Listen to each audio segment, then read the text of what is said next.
Hey everybody, it's Maker Matt, and today I'm going to be reviewing 3 different types of holsters. Stay tuned.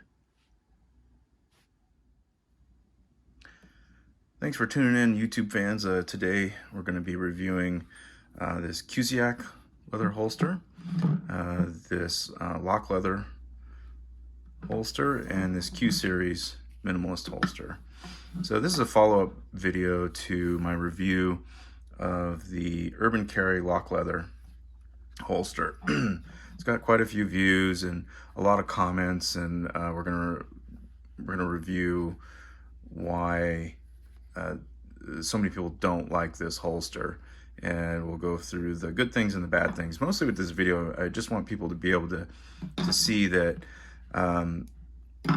that it doesn't, I don't really care if you like the holster or not. I just want people to get the information that they need when they purchase a holster, and hopefully I make a good review for you.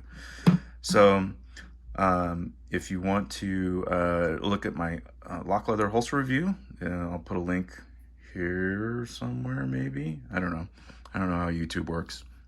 But let's start with the lock leather. So we'll get rid of the Cusiac and the Qseries.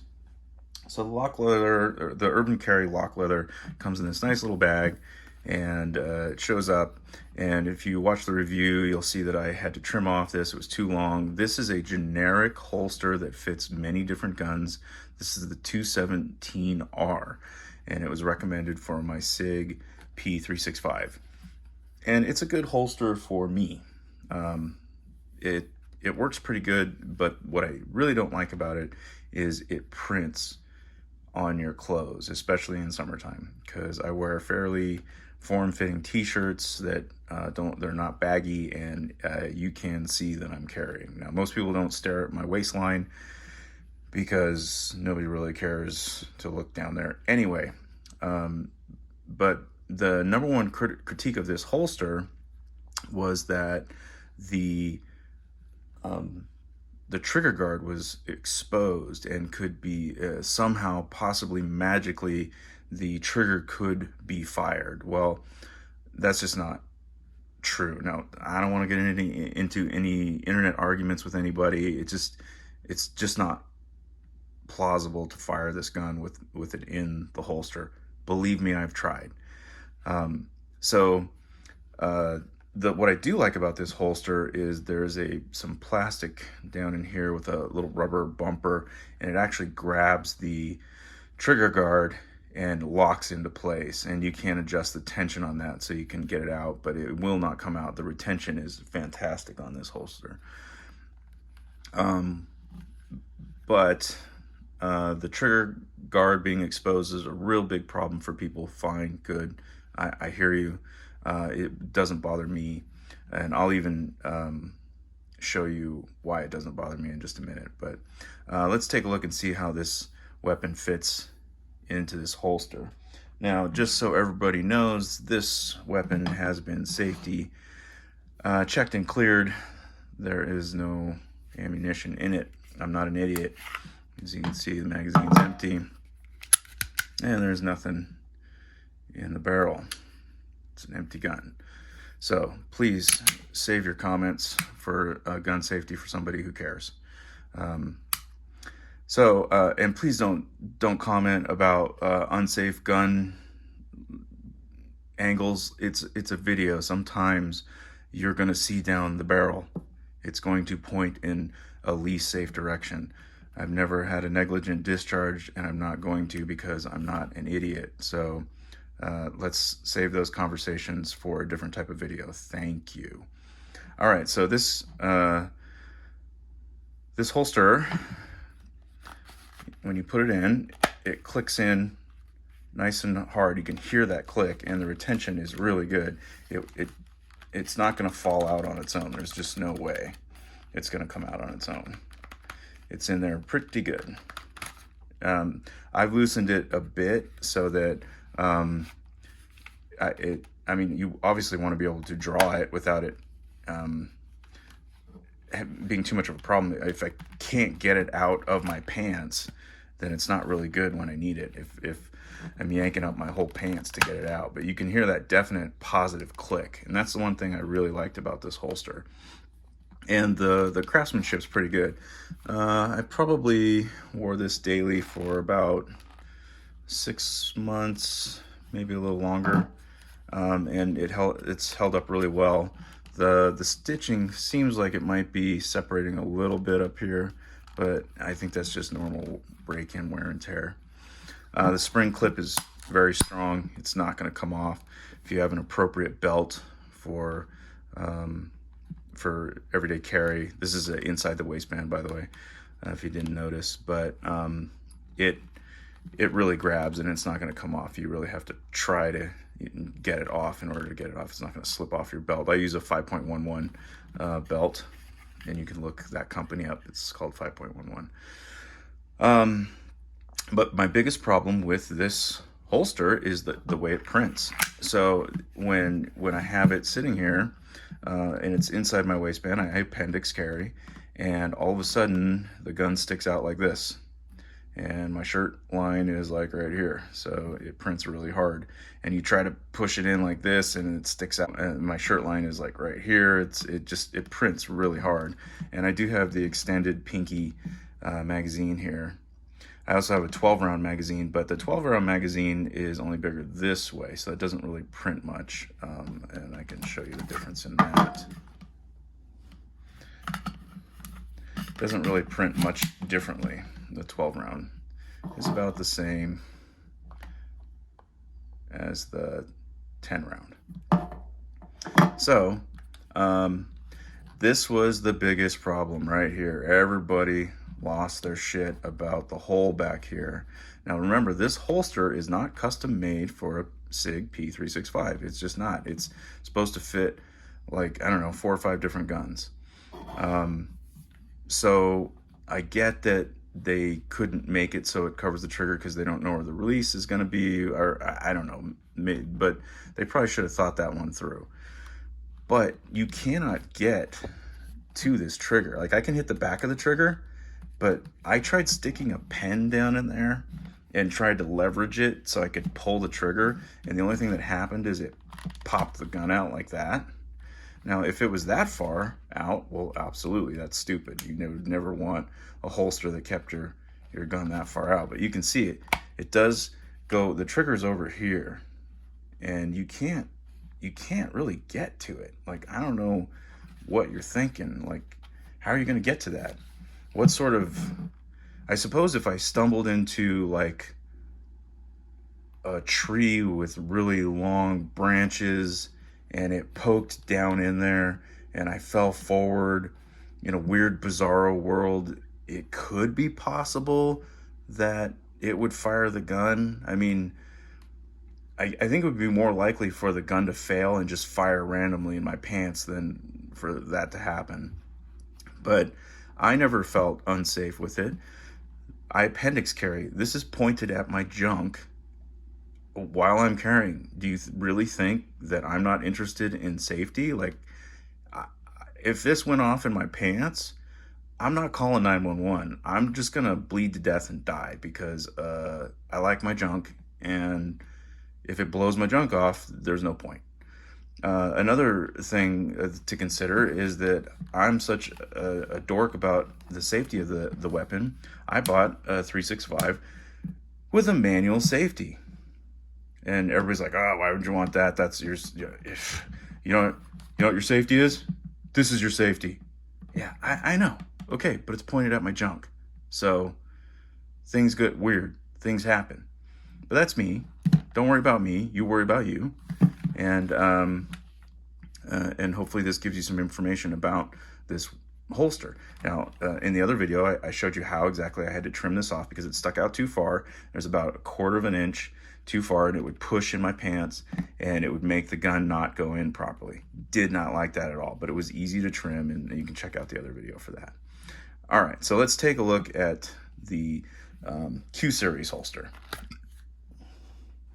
The Qseries holster is a very minimalist holster, and this is, I'm not even sure if this is Kydex. It's kind of a plasticky thing. When I first got it, it was so stiff, it was so hard to clip in.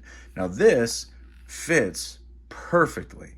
You cannot fire this gun, even if you fell into the magical bush with super strong sticks that could fire it. It wouldn't. You would not. This is a completely safe weapon right here. You cannot fire this weapon. You can drop the mag, but that's about it. So I liked this holster. I really did, except that it pops right out. It does not. The retention on this thing sucks. Now, like I said, when I first got it, it was really good, but I mean, if I shake it real hard, it will pop right out. The retention is very weak. Now, there are some screws here that you can tighten, but eventually this plastic or Kydex or whatever it is will it will loosen up and the thing pops off. Now, what really is annoying when you're carrying it, it doesn't just pop off. It goes like this. That to me is dangerous. I don't like that at all. I can feel it when it does it, and you're like, why is it doing? It goes like that. It just pops off, and I don't like that at all. So I don't use this anymore. Now, when I first got it, it didn't do that, but as it got worn in and used, I'd be sitting there, and all of a sudden it just doink, and that was definitely a no-go for me. If they made it with like a strap that went around here or even around here so that it can't cantilever out like that, that would be better, and it would still be super minimalist. Then I would probably like it and still use it. But look how easily I'm doing that. I mean, I'm really not putting any pressure on it at all. It just comes right out. And I tried, if this is Kydex, I know you can reheat them and shrink them. I tried it with a heat gun, and it didn't do anything. So this is a fail for me. It fits great, but retention is poor. Once it wears in, the retention is terrible, and it'll pop right off. So let's take a look at the Cusiac holster, which is by far the best. Oh, and as far as price points go, this Qseries is like $30, I think. Very inexpensive. The Urban Carry lock leather was $60, if I remember correctly, somewhere around that price point. Not bad for a leather holster. It is reinforced. It won't collapse on you, although I don't reholster in my waistband. I'll take my holster off, reholster, and put it back in because I like my junk. And now we come to the Cusiac holster. Now this is a fine piece of craftsmanship. This is a fantastic holster, in my opinion. And let me just say, I am not an expert. Clearly, I do a lot of different stuff. I am an amateur. Tater, go away. You're ruining my video. Go away, Tater. You're ruining my video. Anyway, Cusiac is a small company. I don't know how many people work there. It seems like a mom and pop shop where there's probably 2 or 3 people that make these holsters. It has a pretty good website. It was a little unclear as to the color. I really had to look. This is the color I wanted. That's what I ordered. And they have all kinds of different configurations, and each holster is specific to the gun that you're purchasing. So you're not going to purchase something that fits like 3 or 4 different guns.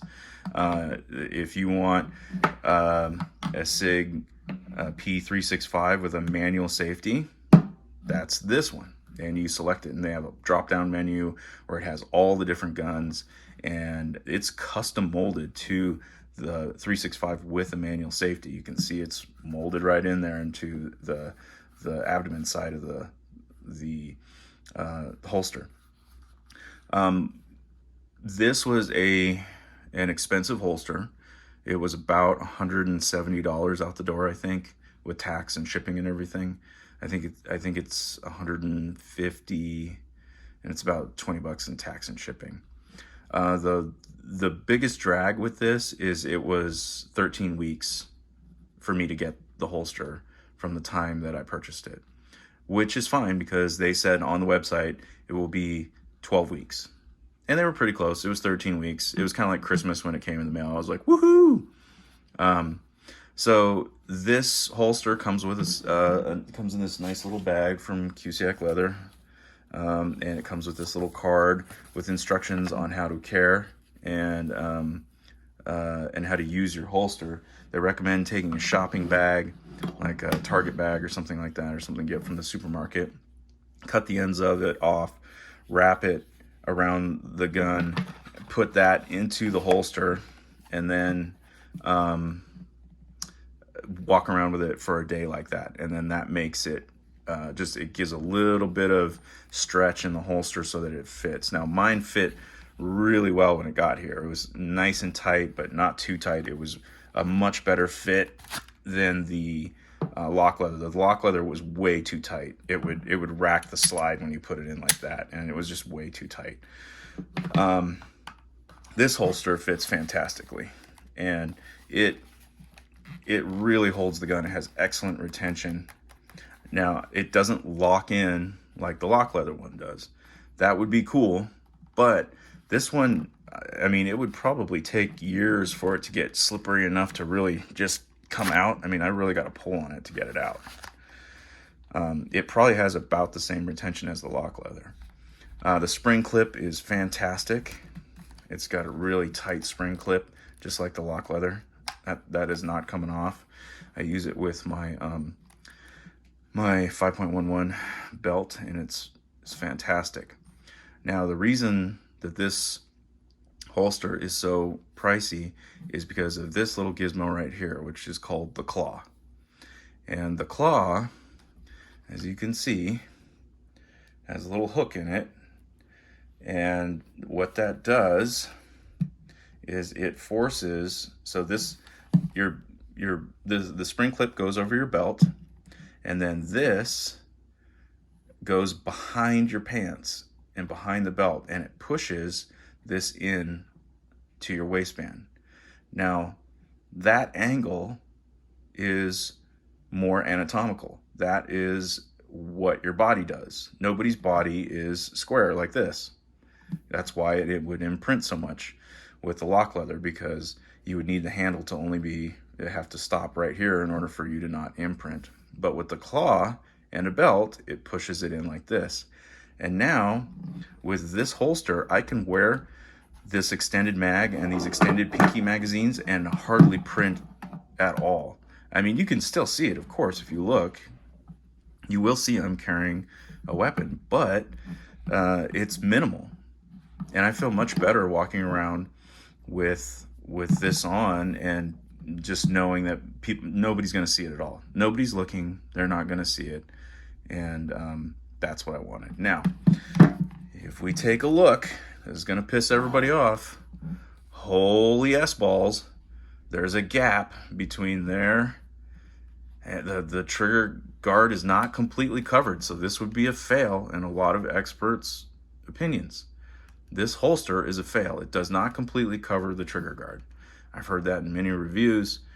I get it. But unless you hit that magical tree with those weird branches that can do magic stuff, I don't see how you could ever fire this weapon in this holster. It's just not possible.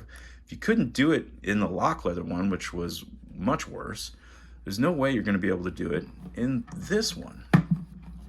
The quality on this holster is fantastic. I think it's a beautiful finish. The wood is excellent quality. This is a formed wood. I don't know how they do it, but everything's just sturdy. Nothing is flexible. I've been carrying this around for about 2 weeks, and it's very comfortable. The end of it is folded over like that, so it's a really nice fit when it's up against your body. It feels really good. It holds the weapon perfectly, and this is one of those purchases. This will last decades if you take care of it. This is a really well manufactured, made quality piece.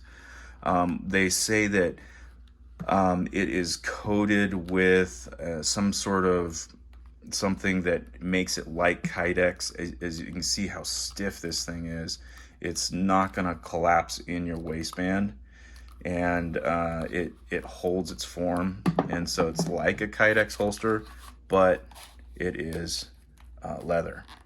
So I really like this holster. For me, it's a great holster. It's pricey, but I think when you everyday carry, I think spending the extra money to get something that's comfortable and also doesn't print, yeah, I think it's worth it. This claw is a game changer. This thing is just fantastic. I love it. Now, there's really no need for me to go back to using the Urban Carry one, because it prints like crazy and it's bigger, and it doesn't fit as well. It's just, there's no point to go back to this one other than the positive lock that you hear. That's the only thing I like about this one. But this one fits so well, and it's so tight and smooth that I don't need the lock. Now, you know, if in a year from now this thing's slipping around all over the place, then I'll have to reevaluate it. But it's a great holster. So, in summary, the Cusiac holster, fantastic. Positives, it's high quality, it's beautiful. Negatives, it's expensive, and it doesn't have a positive lock. The lock leather from Urban Carry, this is a one size fits no one or nothing. It's just a generic thing. It was fairly inexpensive. It was about $60. I had to modify mine. Might work better for a different gun. Maybe if they came out with a Sig P365 that fit properly, I might get one of those, because otherwise the quality is pretty good. The price point was good. The positive lock is good, but the fit and the trigger guard thing is a problem for a lot of people. So that's a no. And then the Qseries. This is an epic fail. Even though on paper it's perfect because it covers the trigger completely, there's no way this gun can fire, except that it flops out of the holster while you're carrying it in your pants. So that's super dangerous. So this is trash, in my opinion. All right, guys, that is my opinion. It doesn't mean anything. I am a dumb person, and choose to listen to my opinion or not. If you like this type of video and you think what I'm saying is interesting and useful, give it a thumbs up. Like, share, and subscribe. Do whatever you want to do. You can leave comments. Please don't leave comments about gun safety and stuff. I don't care. I'll just delete it. And I'll have more videos with other stuff that I'm doing. Maker Matt always makes stuff and does stuff. So stay tuned for those. Hope you like the review.